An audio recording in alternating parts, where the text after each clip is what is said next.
No, Buenos días, buenas tardes, buenas noches, según el momento en el cual se siga este programa.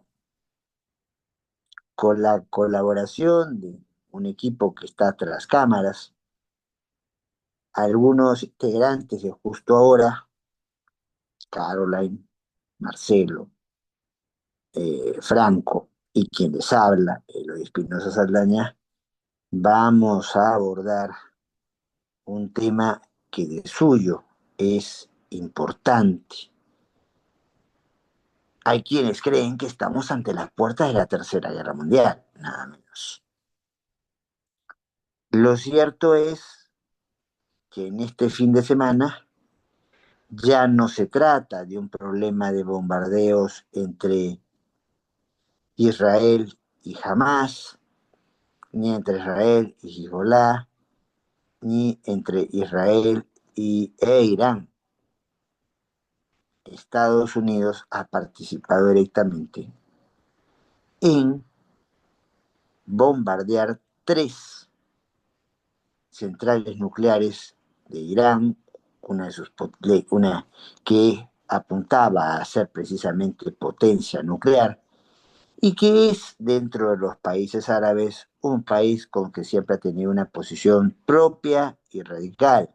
Sigue siendo manejado por ayatolas, o sea, hay una connotación del poder que trasciende a la vida política, digamos, habitual en otros contextos, y que tiene mucha vinculación con lo religioso.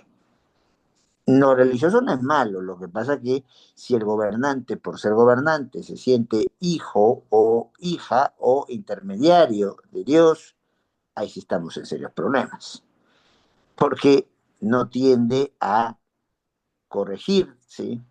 Cuando se equivoca a alguien que dice que la inspiración de sus actos es divina, salvo mejor parecer. Bueno, las repercusiones de esto todavía están por medirse. Hay quienes creen que esta ya es la puerta a la Tercera Guerra Mundial, que Rusia y China van a saltar a apoyar a, y eventualmente Corea del Norte. A apoyar a Irán. Yo creo que eso no es tan fácil. Rusia se ha encontrado con un pleito con Ucrania, bueno, en realidad con el apoyo de media Europa, que todavía no ha podido definir, y no es fácil llevar dos guerras al mismo tiempo. La agenda china es la agenda del imperio de la seda. Es una agenda básicamente comercial. Y China, en el tira y afloja con los Estados Unidos, ha tenido en los hechos una victoria porque teníamos a un Trump muy orondo poniendo aranceles a gusto y paciencia de él y Elon Musk antes que se pelearan, y ahora resulta que han tenido que negociar y ha tenido que congelar buena parte de esos aranceles extras. ¿Para qué va a poner China, que es una economía, la segunda del mundo, emergente, camino a querer ser la primera, poner en riesgo esa situación, metiéndose en una guerra como esta? Y Corea del Norte es sin duda una potencia militar, se habla incluso de connotaciones de carácter nuclear, pero es un país pequeño que da para ser potencia regional, que da para poder amenazar a su vecino Corea del Sur y eventualmente poder complicarle la vida a Japón o al mismo China. Esto último lo hago más improbable porque las relaciones entre China y el Corea del Norte siempre han sido buenas relaciones. No veo por allí que vaya la cosa, pero sí me temo que los sectores más radicales, aun cuando había países árabes que se han puesto de costado frente a ese conflicto, o sea, no te llegan bombas hasta Irán, si no pasan por el territorio de Siria, y Siria no ha dicho una sola palabra al respecto. Pero sí hay el mismo Irán y otros países árabes con una actitud más radical pueden comenzar a llenarnos de atentados el mundo para hacerse notar. ¿No? Creo que por allí van las cosas. Y el segundo elemento, que también es de gran importancia, es como Yemen, uno de los países muy cercano a Irán y de los países más radicales de el bloque Medio Oriente, está justamente en el lado estratégico, en el lado donde termina termina el espacio de lo que se llama el Golfo de Suez y salimos al Océano Índico con todo. En este golfo, el Golfo Pérsico, como le llaman algunos también, se encuentra el grueso de países que tienen un gran nivel de producción de petróleo. Arabia Saudita, Emiratos Árabes, Kuwait, Qatar. Y claro, si le bloquean el estrecho, sitio donde los barcos es más difícil pasar, y se lo hace el amigo de Irán, que está justo frente a Irán, pues una crisis de petróleo se puede dar. Nunca hay que olvidar que el principal productor del petróleo del mundo es Estados Unidos, pero Estados Unidos no se da abasto por su necesidad de petróleo y no ha tenido una reconversión energética lo suficientemente importante. Y que la otra fuente de petróleo, curiosamente, a la cual se puede recurrir no árabe, es Venezuela. Y si algún país latinoamericano ha tenido una buena relación con Irán siempre, ha sido el chavismo venezolano. Entonces, todo esto son elementos que tenemos que analizar. Ya la misma ministra de Comercio Exterior y Turismo peruana salió a reconocer, incluso antes de la intervención norteamericana, que ya el solo enfrentamiento en Medio Oriente podía poner en problemas la economía de un país que produce petróleo, pero que es a la vez exportador e importador del petróleo, que es el caso peruano. Muy curioso, nuestro petróleo tiene un octanaje que sirve para ciertas cosas y no sirve para otras. Entonces, aquí ya en el Perú debió haber hace muchos años, con la cobertura que tenemos para hacer energía eólica, para hacer energía solar, para poder entonces recurrir al gas. Hace muchos años debió hacerse la reconversión energética, pero eso es, llegar a eso es tan largo como esperar clasificarnos al próximo Mundial de Fútbol. ¿Ya? Entonces, bueno, de alguna manera cumplo entonces con presentar el escenario y ofrezco la intervención al nutrido panel que ahora tenemos con Caroline, con Marcelo y con Franco. No sé cuál de los tres quiere intervenir primero y dejamos, según como vaya el tiempo, que lo que vayan indicando nuestro productor, si es que tenemos espacio para abordar de alguna forma el tema inicialmente soslayado, que era el tema de la fiscal Benavides y todas las confrontaciones, más en una lógica de intervención que en una lógica de pleito, por lo menos de mi perspectiva, para poder ver algo de eso. Pero vamos con lo que planteamos primero. ¿Quién se anima para comenzar el intercambio de ideas tan propio de este espacio justo ahora? Bueno, yo quisiera empezar también haciendo mención a algunos puntos que me parecen importantes tocar, porque claramente uno puede hablar del conflicto hoy, como se está haciendo a veces, de manera sensacionalista, de manera muy especulativa, ¿no? O de manera también muy bien nutrida e informada. Y me parece de que lo que más tenemos que intentar hacer ahora es tocar temas objetivos, ¿no? Tocar temas con rigurosidad y evitar llevar este conflicto a lo que podría asemejarse mucho casi hacia la ciencia ficción. Me parece que hay que tomar los temas con seriedad y es por eso que también me parece pertinente recordar algunas cosas de lo que hoy es el conflicto entre Irán e Israel y que de hecho ya entró también Estados Unidos hace unas cuantas horas. Quisiera tocar algunos puntos importantes respecto a qué tan conflictivo ha sido este escenario, ¿no? El tema que ha sucedido y que de hecho viene siendo noticia desde hace poco más de una semana, cuando empezaron los bombardeos y los intercambios bastante fuertes entre ambas naciones y finalmente ha conllevado a la intervención de Estados Unidos, no es un tema aislado, sino que proviene claramente de una zona que a lo largo de la historia ha estado poblada de conflictos que tienen que ver, como mencionó usted, doctor, con muchas veces temas religiosos, ¿no? Tenemos que entender de que esa zona era una zona que originalmente tenía religiones nómadas, algunas religiones también asentadas, politeístas, empieza a surgir un monoteísmo, ¿no? Y finalmente también con la presión del mundo helénico, ¿no? Y con la llegada de Roma y el asentamiento del cristianismo, de por sí la zona se volvió, si se le puede decir así, una zona donde confluían bastantes religiones, porque el actual territorio en el que se está debatiendo esta guerra es un territorio que es la puerta de Europa hacia Asia Menor. Y aquí tenemos la confluencia de bastantes culturas y bastantes conflictos, temas económicos, temas políticos, temas sociales, temas religiosos, que poco a poco han llevado a que hayan existido infinidad de conflictos alrededor de esta zona, ¿no?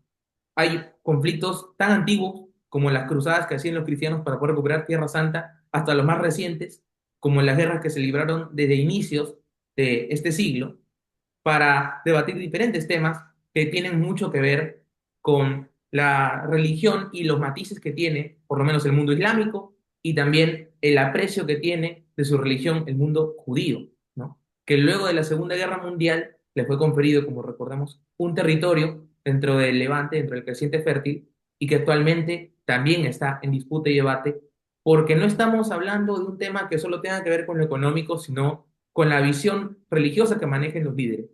Y es claro de que tenemos un líder que, según la cosmovisión y la religión que tiene, es un líder que siente que está haciendo la guerra santa prácticamente, la yihad, ¿no? Está intentando llevar el mensaje que él considera es la correcta interpretación de lo que dejó el profeta Mahoma, ¿no? Hacia otros puntos del mundo y con lo cual está claramente en conflicto con otro mundo totalmente distinto, que es la visión que tienen los judíos de sí mismos, ¿no? Y obviamente los intereses de grandes naciones como Estados Unidos, porque este conflicto no solamente iría a escalar, si es que escala, en temas militares, sino de que el efecto económico que va a tener es importante, ¿no? Por estas zonas actualmente se produce gran parte de la materia prima que abastece a gran parte de países del mundo, ¿no? Como usted mencionó, doctor, el petróleo. Y el petróleo está vinculado con el Perú. Y entonces, lo que para mí es importante destacar es también de que los intereses de los países que están involucrados ya ahora en este conflicto, como Estados Unidos, me parece que también muestran un poco cuál es la visión que tiene un país y un presidente detrás, ¿no? Me parece importante aquí, y esto creo que sería el foco de mi intervención, analizar un poco el discurso de Trump, ¿no? Porque el discurso de Trump me parece interesante, no solo por las declaraciones que ha hecho, que a muchas personas le han parecido bien, a otras personas le han parecido mal, ¿no? Sino por las ideas que mantiene ese discurso que cuando lo escuché me hicieron recordar la época en la cual cuando se llegó a detonar la segunda bomba atómica en territorio japonés, los discursos de gran parte de los norteamericanos tenían algo muy parecido a lo que Trump dijo hace unas horas, ¿no? Que es apelar a Dios y decir de que esta paz, ¿no? Esta tranquilidad, este momento en el cual supuestamente vamos a empezar una época dorada ha recaído de nuevo en las manos de los norteamericanos, que ellos han podido controlar el conflicto, que claramente en un tipo de providencialismo que quiero intuir proviene del calvinismo que se maneja en esas tierras desde hace siglos, ¿no? Ha sido la muestra de que el mismísimo Dios está de lado y ha elegido a Estados Unidos como pacificador de estas guerras y conflictos que se vienen dando. Me parece importante tocar este aspecto porque no solo estamos hablando de una acción por parte de un presidente que ha generado respuestas, por lo menos en el continente sudamericano, tenemos el aprecio, por ejemplo, del gobierno chileno que rápidamente rechazó el ataque, como también algunas otras personas que a lo largo de los medios han simpatizado con Trump. Lo que yo encuentro aquí es claramente una intervención muy polémica que tiene que ver mucho con la diplomacia y el derecho internacional, pero que, aunque yo esperaba escuchar en ese mensaje algún tipo de argumento o algún tipo de idea que tenga que ver con los efectos internacionales que pudiera tener este ataque, lo que terminamos escuchando fue a un presidente que terminó elogiando la intervención, que terminó diciendo que son una nación totalmente poderosa y que podrían volver a hacerlo o hasta con más represalias, y tal vez no tomando en cuenta que los líderes iraníes ya habían dicho que si Estados Unidos intervenía, iban a responder de igual manera.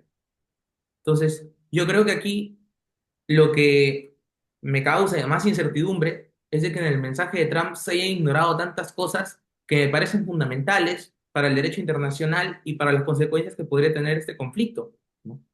Los líderes iraníes se quedarán de manos cruzadas. ¿Verdaderamente habrá la paz que tanto Trump estaba diciendo que había ocasionado con la intervención de los militares estadounidenses en esta operación para destruir los tres centros nucleares? Honestamente, yo creo de que hay cosas que todavía han quedado muy al aire desde este mensaje, desde esta intervención, y que todavía no nos queda más cosas que intentar escudriñar qué podríamos sacar de este mensaje y de estas acciones, pero que desde mi apreciación, lo que yo logro encontrar aquí es simplemente una idea para justificar la intervención que es muy polémica, pero sin embargo no ha tocado ningún tema que es de trascendencia internacional, como qué efectos a la diplomacia podría tener, qué consecuencias podría significar de que el gobierno iraní responda de igual manera si es que responde a Estados Unidos. No encontré respuesta ninguna a este tipo de preguntas y por el contrario creo que solo logré detectar un discurso que se puede llegar a ver con ideas muy parecidas que se manejan en Estados Unidos desde hace bastante tiempo, creo que por la tradición histórica que ellos sostienen. Bueno, no sé, yo tendría muchas cosas que decir, pero creo que es el turno o de Caroline o de Franco. Em, Buenos días, tardes, noches con todos los que oyen. Respecto al tema del que verso hoy día la conversación, primero quiero abarcar el punto sobre el bombardeo que fue ordenado por Donald Trump contra las instalaciones nucleares en Irán, porque esto está bajo un argumento de una supuesta amenaza inminente a Estados Unidos e Israel por discursos de líderes iraníes que amenazan a Estados Unidos, pero sin tener una prueba verídica de una amenaza directa y fáctica de que iban a atacar, lo cual representa como tal una violación peligrosa de lo que es el derecho internacional y es un grave precedente en un uso unilateral de la fuerza. Porque aunque se invoque la defensa propia, no se han presentado pruebas verificables ni se siguen canales institucionales como un Consejo de Seguridad de la ONU. Esta acción, más que una medida defensiva, parece ser una demostración de un poder político y militar que lo que va a hacer es agravar la inestabilidad en Medio Oriente, debilita mecanismos multilaterales de la paz y va a exponer a millones de civiles al riesgo de una escalada regional.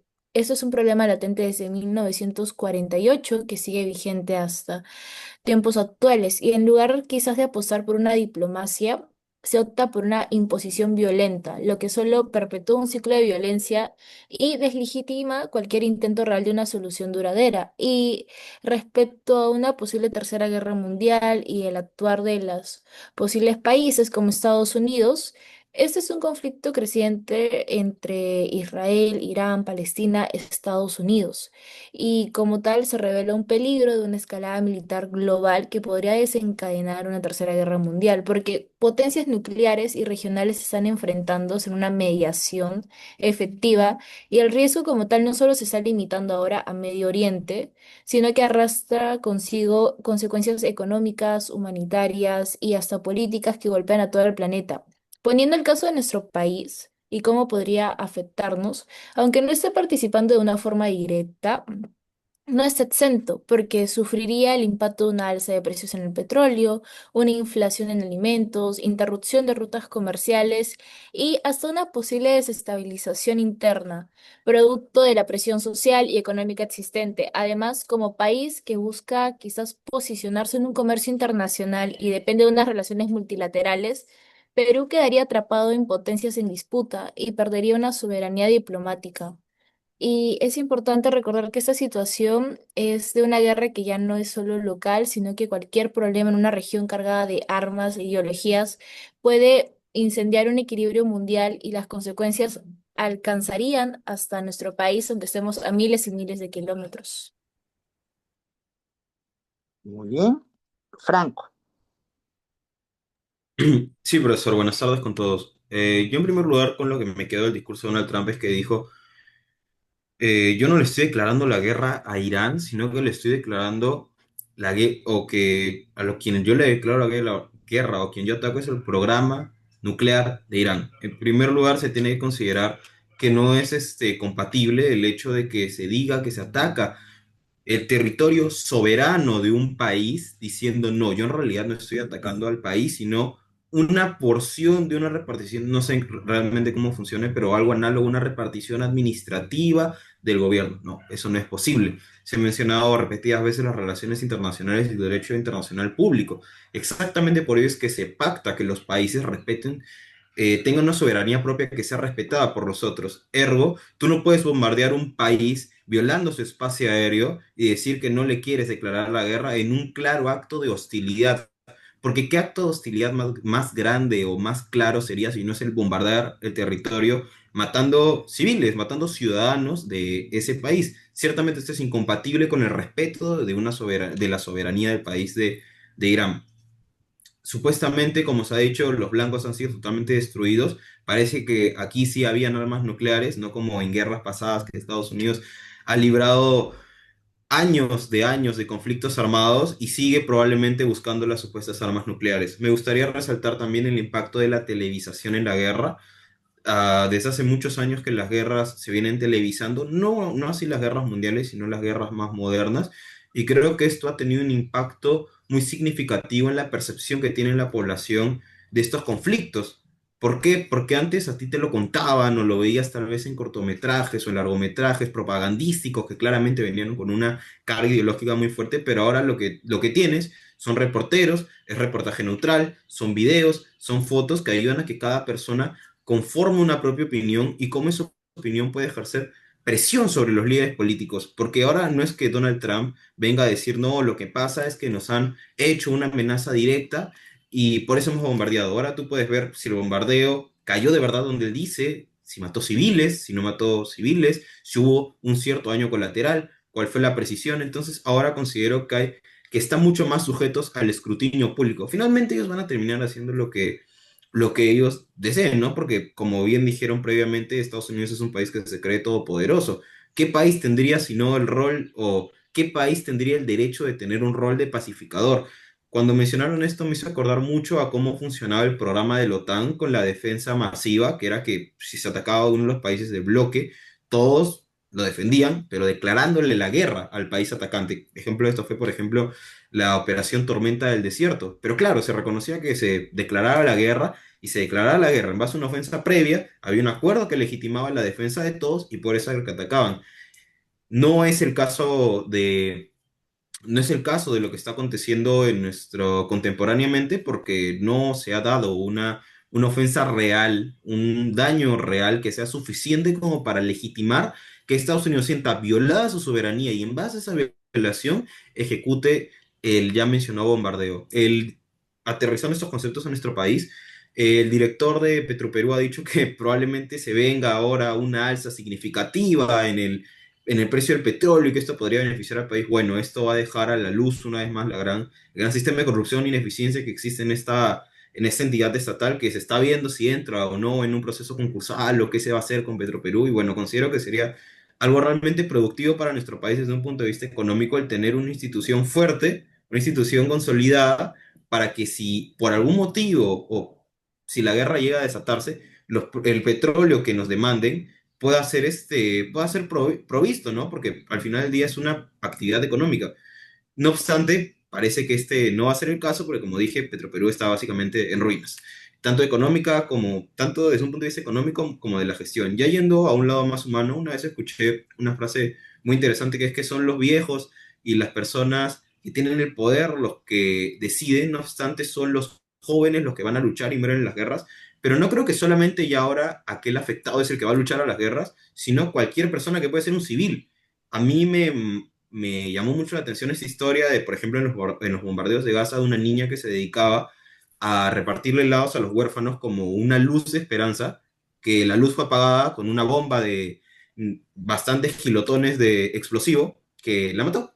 Y esto te hace pensar en realmente cuál es el motivo que podría legitimar este tema de que ya no hay una agresión prolongada, sino lo que se hace es ya no defenderse, sino directamente atacar, atacar, atacar, atacar, no en batallas, no al gobierno, sino a civiles, con el único objetivo de doblegar la voluntad del rival. Entonces creo que lo primero que se debe o lo que realmente se debería hacer es rechazar, como dijeron que hizo el presidente de Chile, rechazar este tipo de actividades que no solo violan la soberanía de los países, sino que violan derechos fundamentales de las personas. Incluso en la guerra existen reglas que deberían seguirse. Bueno, para eso está el derecho internacional de los derechos humanos y sobre todo el derecho internacional humanitario. A ver, la cosa no es tan sencilla. Estamos hablando de un problema generado con un grupo humano que fue expulsado en el año 70 después de Cristo del territorio en el cual estaba por el emperador Tito, donde ni siquiera los grupos de origen que consideramos generalmente como los árabes están unificados, no es lo mismo abrazar un culto sunita que tener otra perspectiva dentro del culto árabe. No todos piensan exactamente lo mismo. Y sí es cierto, en 1947, en una de las peores propuestas que pudo haber Churchill, que fue un genio en la guerra en Europa, pero que demostró que el Medio Oriente no conocía nada, convence a, este, a que dos pueblos, dos países, cree que corta casi por la mitad el territorio que estaba en disputa y coloca a la población de origen judío dispersa en ese momento por el mundo y más por el holocausto, la trae a lo que ahora llamamos el Estado de Israel y trata de considerar colocar a toda la población árabe, entonces, en el territorio lo que hoy se llama Jordania y temporalmente que se ha vuelto algo permanente en una franja, la famosa franja de Gaza, que es un territorio que formalmente es parte de Egipto, pero que ha sido la salida para tratar de configurar un Estado palestino, porque en la mente de quien armó la propuesta, todo el mundo dice que fue Churchill, que se la vende a los ganadores de la Segunda Guerra Mundial, entonces se creía que, digamos, como que toda la población árabe era igual y no se entendían los matices. Entonces allí comienza, por un lado, entonces sectores árabes que comienzan a discutirle y que pierden escandalosamente en el enfrentamiento de la guerra de los 7 días, los choques de Yom Kippur, y o sea, esa es la estrategia de Ben Gurión, esa es la estrategia de Golda Meir, y claro, entonces ya no tenemos frente con Egipto, es más, le dan el premio Nobel de la Paz al presidente de aquel momento, Anwar Sadat de Egipto, le dan también a Shimon Peres, le dan también a Yitzhak Rabin, le dan el Premio Nobel de la Paz. Nunca entendí por qué al pobre ministro de Relaciones Exteriores de Egipto no se lo dan, cuando tuvo tanta participación como nosotros. Y por lo cierto, entonces, hay países que ya no han asumido una actitud tan beligerante, pero en espacios donde el factor religioso es importante y el factor económico también. Irán no solo ha sido capital de uno de los, base de uno de los imperios más importantes de toda la historia, como el imperio persa. Nunca olvidemos que el territorio de Israel, independientemente de la connotación importante que pueda tener en el Perú, por una cuestión básicamente católica, nunca fue la capital de un gran imperio. O sea, las capitales de gran imperio las has tenido en Irak, Babilonia, Nínive. Las capitales de gran imperio las has tenido en Susa, en Persépolis. Capitales de imperios más importantes por su connotación religiosa, la Meca. Pero por Jerusalén no pasó eso. Incluso en las épocas posteriores al fallecimiento, y algunos ya fallecimiento de la resurrección de Cristo, Damasco, la capital Siria, era una ciudad más importante que Jerusalén.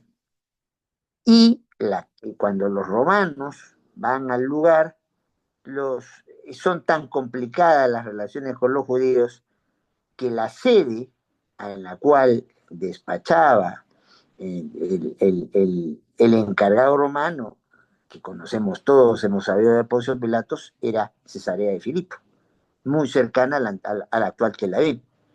Y hasta hoy, Jerusalén es una ciudad dividida.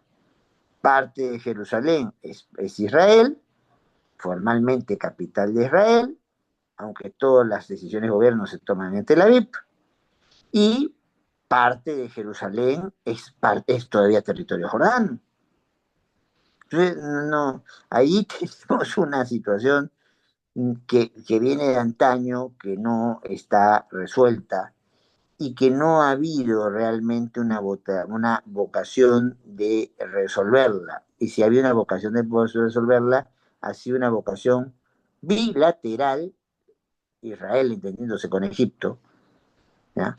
O de establecer ciertas neutralidades, como la que existe fácticamente entre Israel y Jordania, pero hasta anteayer se han estado peleando en las cumbres del Golán, que es el límite natural entre Siria e Israel, ¿no? Hezbollah es un grupo financiado por sectores libaneses. Cuando en las arremetidas de hace algunos meses desmontan la estructura militar de Hezbollah, hoy Hezbollah ha salido a declarar diciendo no me voy a meter este lío, no tiene con qué meterse.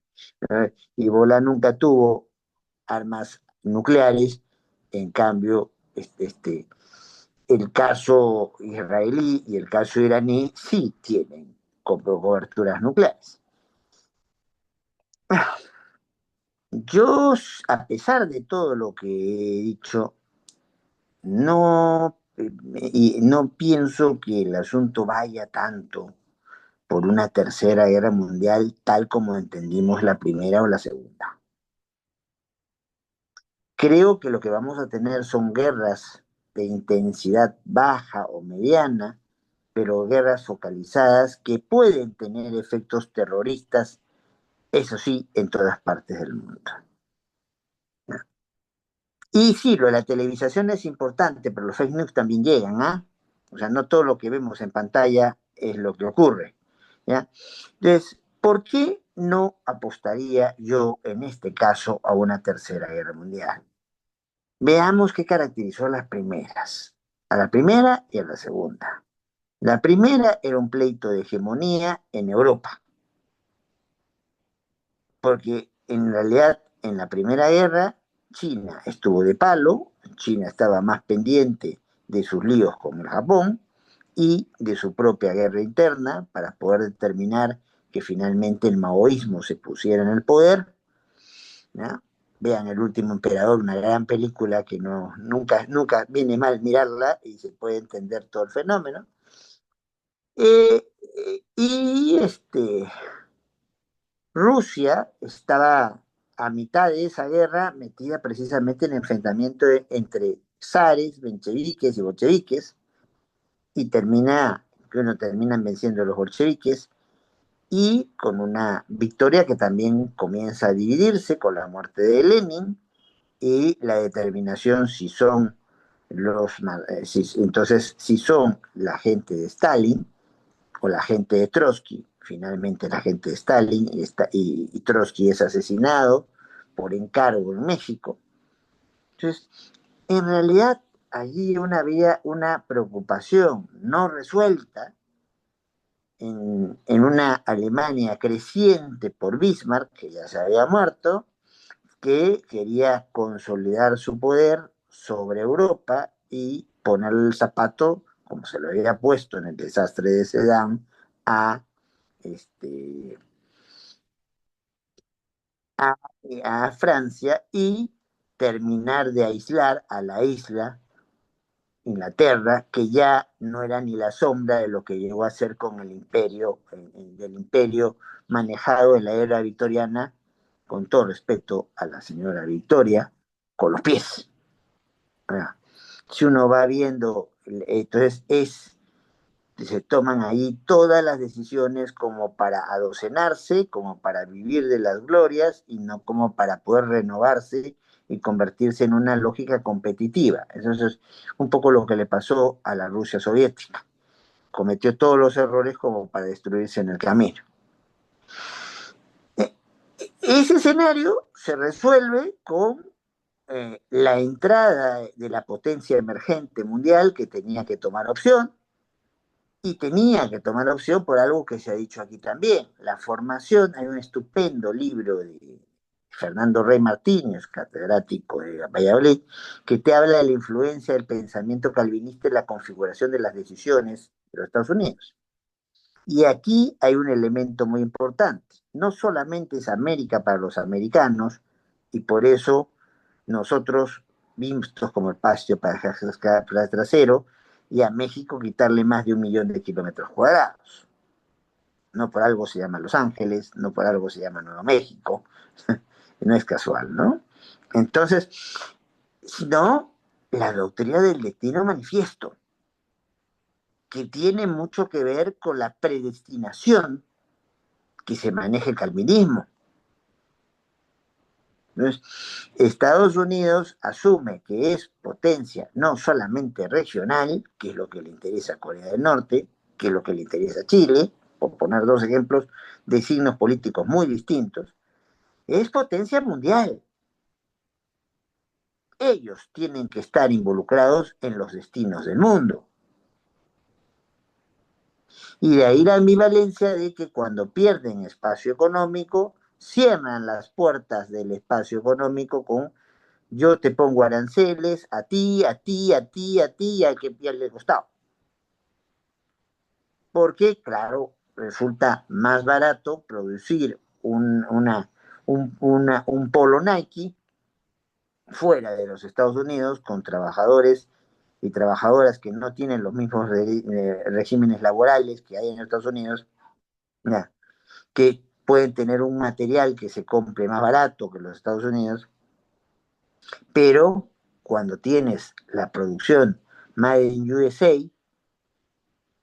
no compite con los precios de lo que viene de fuera. Y claro, quien aprende a hacer un polo al estilo Nike, después saca una marca que se puede llamar Pepito, y esa marca va a tener la misma calidad, se vende más barato, y si sabe entrar al mercado, va a crecer y crecer. Eso lo ha pasado con China, eso ha pasado con Vietnam, en menor medida con Singapur, porque es un país de 21 kilómetros cuadrados. Entonces, los norteamericanos asumen que se tienen que meter y, claro, cierran la economía, pero abren la puerta de la política militar porque asumen que el juego de, de Rusia es un juego de política militar para que contener a China en aspiraciones militares, si las tiene en el Pacífico, tener calladito a Japón en la cuestión militar en el Pacífico, y a tal caso tener como dos granitos de pleito en la cuestión militar a las dos Coreas. Pero la aspiración militar de Rusia y de Putin, que fue un hombre de la KGB, la aspiración militar es volver a la Unión Soviética. No, volver a la Unión Soviética no solamente con los países, las Lituanias, las Letonias, que se han ido, o la Ucrania, que está padeciendo más esto, sino a los países en los cuales tuvo incidencia. No olvidemos que Alemania hasta anteayer estaba partida. Había una Alemania oriental y una Alemania occidental.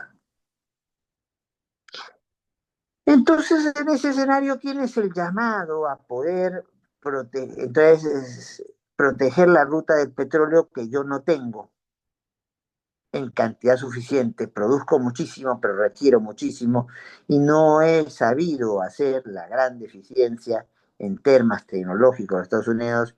Es que se ha dejado en muchos temas y sobre todo en el energético ganar la posta por otros países. Hoy en microtransistores se hace muchísimo más en la India. Hoy en lo que es el desarrollo de facilidades para la actividad económica, China está muy por delante de los Estados Unidos. Hoy en conectividad vas a Washington y la conexión se te da en 15 segundos, pero si tú estás en Seúl, y lo digo por propia experiencia, en 8. Entonces, Estados Unidos en esta coyuntura, como tiene que tener la lista de petróleo, tiene una isla al lado que va a ser siempre su aliado por necesidad, por los vecinos que tiene, y tarde o temprano se va a tener que comprar el pleito. Pero de allí a que tengamos un remesón mundial donde hay un rencor entre Francia y Alemania que no es resuelto, porque los franceses humillan a los alemanes haciendo firmar una rendición en un tren francés. Y esto lleva a que haya un patrioterismo de nazi y fascista en Alemania e Italia, cuyo proceso con la Primera Guerra Mundial, su proceso de integración se hace a trompicones, ¿no? Recuerden que hasta 1917 el Vaticano era dueño no solamente de la Plaza San Pedro y poco más, sino de territorios que había allí. Entonces, hay cosas que en la lógica del mundo actual ya no son el enfrentamiento de la guerra. No me hago un pleito de todos contra todos. Sí me hago un mundial de fútbol cada vez con más equipos jugando porque eso es rentable. ¿Ah? Y lo que sí me hago es que grupos fanáticos dentro del islamismo comiencen a jugar a los atentados en el mundial que se viene. Esas cosas sí me las hago. Sí me hago que va a haber un problema muy fuerte para lo que es la distribución del petróleo y que va a haber entonces un problema de inestabilidad en la economía. Ya el dólar no es la moneda dura que fue. En el caso peruano hemos salido muy orondos a decir que en estos últimos 12 meses el sol, sí, nuestro potente sol, ha sido más estable que el dólar. Claro. Yo tenía 2 y he crecido 2,5, el otro señor tenía 400 y ha crecido 401, yo soy más estable, ¿no? Pero los parámetros de comparación, digamos que están un poquito lejos, ¿no? Entonces, antes en letras, en historia de letras, nos mandaban un libro de un señor Nagel que era cómo mentir con encuestas, ¿no? Entonces, la estadística puede ser bien utilizada, pero la estadística puede ser la mejor manera de justificar cualquier barbaridad. ¿Qué ¿Qué es lo que yo creo que sí, donde veo los riesgos? Primero veo un riesgo ambiental terrible. Si con Chernobyl Rusia ha tenido más de 20 años para tratar de arreglar el desaguisado de una explosión de una central nuclear, aquí han explotado tres. ¿Dónde veo riesgo? En la distribución del petróleo. Porque en una costa está Yemen y en la otra costa del estrecho de Hormuz está Irán. Ahí, entonces, ¿cómo sacan los otros su petróleo? Pues no lo van a sacar por la manera más barata que existe hasta hoy, que es por barco. Trenes tirando para, el otro, para Europa o aviones, que sería sumamente caro. Entonces, sí hay un riesgo que suba el precio del petróleo. Y como las fuentes energéticas en el mundo son básicamente sostenidas por el petróleo todavía, no ha habido una reconversión, a pesar de que el petróleo es una sustancia destinada a desaparecer. O sea, el petróleo es una formación de fosilización que se ha dado durante miles de años y en 100 años nos hemos consumido más de la mitad de las reservas de ese petróleo. Tarde o temprano, petróleo no va a haber. Entonces, en tanto y en cuanto no se ha hecho la reforma de la base energética, sí, la vamos a pasar mal en ese sentido. Pero eh, no me juego a China, que está peleando por ser imperio comercial, metiéndose a poner tropas en favor de Irán. No me juego a Rusia, que ha hecho todo lo posible por derrotar a Ucrania, que estaba en la Liga 3, por decir algún momento, de países con destacamento militar metiéndose en un enfrentamiento donde iría directamente contra los Estados Unidos. ¿Alguien ha escuchado algo de Putin criticando la acción de los Estados Unidos? Putin hablaba hace 2 días diciendo que invoca a que se llegue una rápida paz en Medio Oriente y que le dejen manos libres para de una vez acabar con lo de Ucrania. Punto. Entonces, y bueno, a, a, una guerra se puede provocar por una cuestión fáctica de lo más loco. Un comité que asesora mal a Hirohito le dice bombardea Pearl Harbor y con eso le permite a los norteamericanos que estaban como locos por meterse en la Segunda Guerra meterse, si no, no podían meterse. ¿No? Entonces, y un loquito también entra a dispararle a dos nobles europeos y justifican para que Europa se alinee de un lado con otro en la Primera Guerra. O sea, pueden haber acontecimientos que rebasen el vaso, pero dentro de las cosas que estoy contando y después de justamente 80 años de la última guerra, lo que hemos tenido son guerras frías, guerras de baja intensidad, guerras regionales y no guerras mundiales. Y sinceramente no encuentro elementos para que eso cambie. ¿Eso qué quiere decir? Que es muy cruento lo que va a pasar, es muy cruento lo que va a pasar.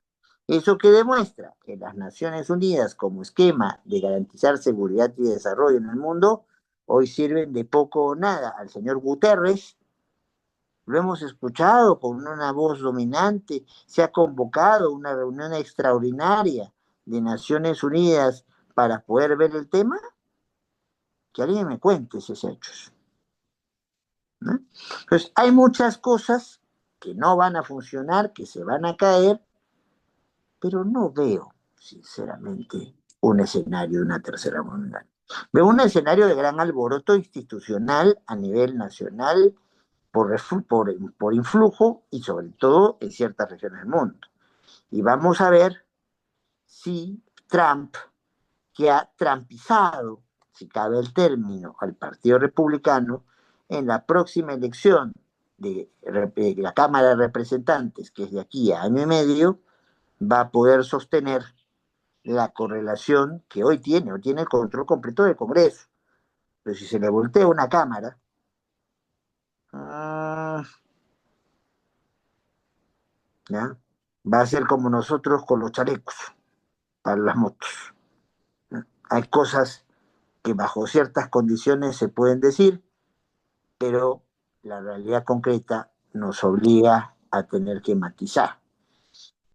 Es una prueba de fuego, es una prueba de fuego para la validez de todo lo que se ha formado con esfuerzo a nivel del derecho internacional de derechos humanos, el derecho humanitario que va a ser violentado, zarandeado, pero de allí a una tercera guerra mundial creo que hay un salto que todavía, y ojalá no me equivoque en esto, no estamos en condiciones.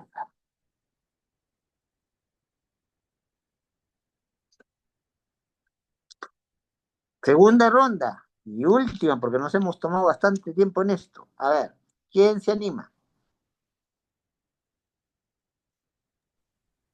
Bueno, doctor, tomo la palabra de nuevo. Me parece importante tocar el tema diplomático, porque creo que también es una prueba de fuego para todo el tema de las relaciones internacionales, que claramente, yo me aventuro a decir que el padre de las relaciones internacionales fue Francisco de Vitoria, ¿ya? Este, porque él es uno de los primeros que empieza a formular, digamos así, los vestigios de un derecho internacional, ¿no? De un derecho compartido, ¿no? Obviamente tiene el esquema romanista detrás todavía, ¿no? Buen teólogo, ¿no? Pero me parece interesante de que su manera de ver las cosas es una manera que, se quiera o no, es muy parecida a la que por urgencia se tuvo que tomar después de las masacres que se dieron luego de la Segunda Guerra Mundial. Aquí yo creo que es importante, como creo que se ha visto a lo largo de esta sesión, tocar muchos temas de historia, porque, como bien se dice, el que no conoce su historia está condenado a repetirla. Y yo creo que, como mencioné, cuando uno habla desde el sensacionalismo, es muy fácil engañar, es muy fácil tomar opiniones o datos que uno sabe más que otro para luego decir de que estamos ante un escenario catastrófico de una guerra nuclear y de que al final las canciones que sonaban en los 60 para que no haya más guerras nucleares y destrucción del mundo y Give Peace a Chance, ¿no?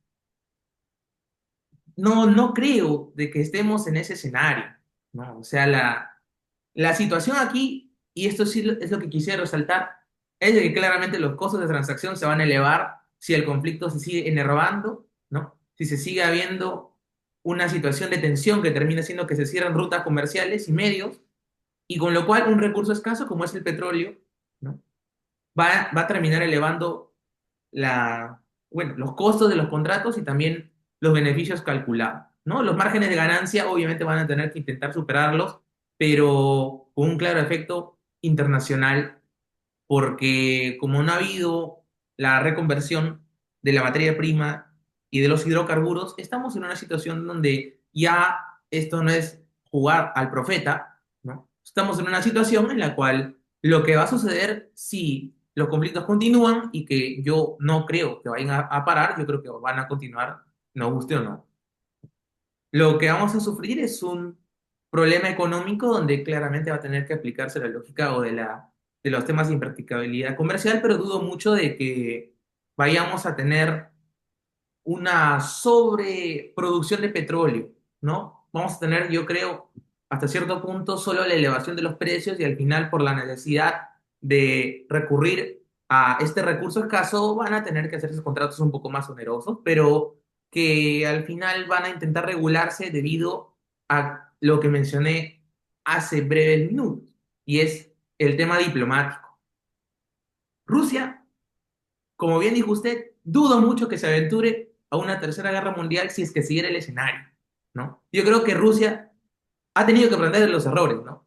Primero que nada, su retiro en la Primera Guerra Mundial, porque sabía que está en una condición interna paupérrima, con los temas de la presión mechevique-bolchevique y, y la crisis del zarismo, sumado a una guerra con Japón que perdió previamente y donde nos dimos cuenta de que Rusia poco a poco ha ido aprendiendo de los errores, ¿no? Ha tenido sus altos y bajos, pero dudo mucho que Yo hoy, no sé si con Putin es que han aprendido de los errores, ¿ah? Pero bueno, eso será para otra conversación.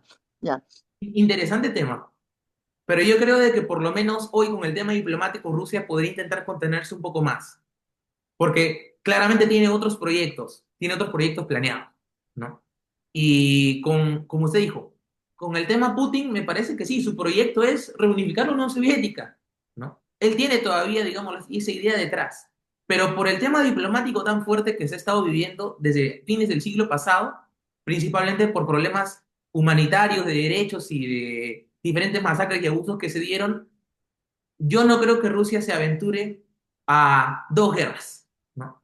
Porque cuando se aventuró a varias guerras contra potencias que incluso estaban muy bien armadas, no logró tener resultados beneficiosos, ¿no?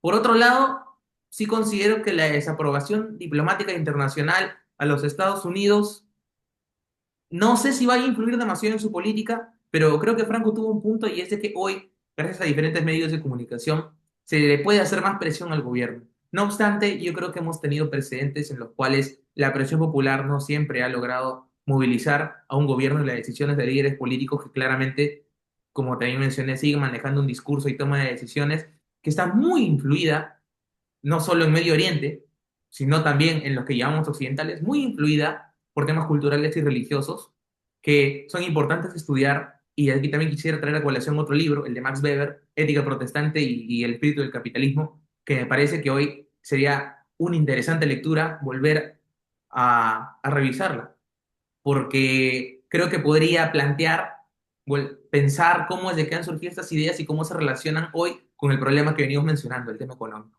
Bueno, ahora sí, bien. quiero En escuchar. producción nos indican que quedan 3 minutos, entonces ofrezco la palabra para los otros dos integrantes del panel, pero claro, apelando a su capacidad de síntesis, ¿no? O a su capacidad de abstención, porque ya la única dictadura que tenemos que aceptar es la del tiempo. No sé si Franco, no sé si Caroline quisieran añadir algo. Sí, profesor. Yo lo único con lo que me queda es que se han dicho muchos factores y al final quienes se van a ver afectados por estos factores, por estas subidas en los costos de transacción, por estas posibles guerras, por estos posibles desabastecimientos, son las personas. Ajá. Finalmente las personas que muchas veces ni pinchan ni cortan en estos conflictos. O sea, yo puedo estar muy en desacuerdo con lo que está haciendo Trump, muy en desacuerdo con lo que puede estar haciendo algún líder. Probablemente muchos norteamericanos también estén de acuerdo y dirán, pucha, ¿por qué otra vez nos vamos a meter en una guerra por un asunto que al final ni siquiera es nuestro, o ni siquiera nos atañe de algún modo, o directamente, sino, o no obstante, si empiezan los bombardeos en Estados Unidos, cosa que dudo que ocurra, pero en caso ocurra, los afectados van a ser las personas. Entonces sí sería más el tema de que los líderes no se dejen guiar tanto por sus intereses y por discursos, por agendas, sino finalmente por las personas que los eligieron, que son los ciudadanos. Dudo mucho que los ciudadanos, si es evitable, quieran ir a la guerra, porque van a saber que, como por ejemplo está pasando en Gaza, que sus casas se van a ver destruidas, que su estilo de vida se va a ver seriamente afectado. Entonces sería llamar más, como se mencionó previamente, a la diplomacia, a que si hay una solución que no implica que vas a empezar a detonar bombas en un país yendo en contra de su soberanía, como dije, elijas esa opción, porque además de ser mejor para los derechos de las personas, es más eficiente económicamente, porque como se suele decir, nunca nadie gana en una guerra, porque siempre hay gastos humanos, de presupuesto y de tiempo bastante superlativos. Caroline. Sí, yo solo quería, justo en su última intervención, doctor, había mencionado el papel de Rusia, el papel de China, y me parecía interesante mencionar cómo han adoptado una estrategia de intervención indirecta y controlada en un conflicto entre lo que viene a ser Israel, Palestina, Irán y Estados Unidos, lo que hasta ahora quizás ha contribuido a frenar el estallido de una guerra o de un conflicto a una mayor escala global, y aunque ambos países como tal se sabe que tienen intereses en la región, Rusia como un aliado de Irán y Siria y China como un socio económico clave de ambos bandos, evitan involucrarse de una forma militar directa. En lugar de eso, quizás apoyan desde la logística, las armas o un respaldo diplomático, mientras China opta por una diplomacia más pragmática de inversión y un llamado a la paz. Y esto lo hace posicionarse como una potencia racional. Y esa táctica quizás de contención les permite influir en un equilibrio de una forma geopolítica sin provocar un enfrentamiento frontal con Estados Unidos o Israel, lo cual realmente sí sería devastador. Y al no abrir de esta forma frentes militares, evitan que el conflicto se convierta en un choque global de bloques como ocurrió en las guerras mundiales pasadas. Sin embargo, también es importante saber que esta calma puede ser frágil porque si uno de estos actores decide intervenir de una forma abierta, la escalada sería inmediata y podría cambiar quizás el curso de la historia. Muy interesante, creo, las intervenciones de todos y como alguien tiene que cerrar, creo que me toca la responsabilidad de hacerlo. Sí, eh, algún autor o autora, no recuerdo bien, decía que en una guerra los verdaderos perdedores y perdedoras eran los ciudadanos y ciudadanas de a pie, porque en ellos, a ellos no se les consulta, pero a ellos y a ellas se les afecta. Hay muchas cosas sobre las cuales conversar, creo que expectativas de lo que genera esto no se van a terminar con esta conversación, hay que ir viendo cómo evolucionan las cosas en los días y que, miren, ha tomado tanto que el tema que adicionalmente íbamos a tocar lo tendremos que dejar para otra ocasión. Pero en beneficio de ese tema, todavía siguen ocurriendo cosas en torno a la Fer Benavides que seguramente nos van a hacer volver a él tarde o temprano.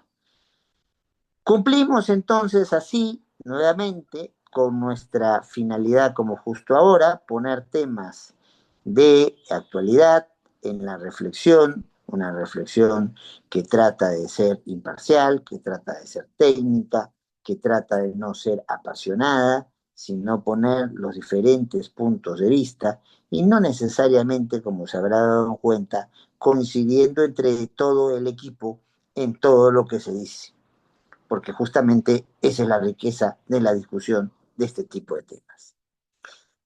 Buenos días, buenas tardes, buenas noches, según el momento que nos vean, y nos encontramos en una próxima ocasión.